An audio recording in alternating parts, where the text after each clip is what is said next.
Աստծո առջև անընդունելի է սիրելի հայրդի, արածդ մատաղը ոչինչ բան է, Աստված դրան չի սպասում, ոչ էլ ընդունում է այդ մատաղը,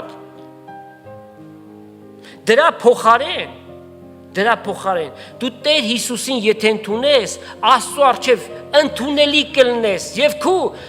խնդիրներդ, հարցերդ, քու շնորհակալությունդ, որ ուզում ես հայտնել, Տեր Հիսուսին հայտնի նախ և առաջ, քո սիրտդ բաց իր առջև, քո մեղքերդ խոստովանի, Աստված դրան է սպասում, ոչ թե քո մատաղին, որովհետև կատարյալ զոհը, մատաղը 2000 տարի առաջ այլևս եղել է, Հիսուս Քրիստոսն է,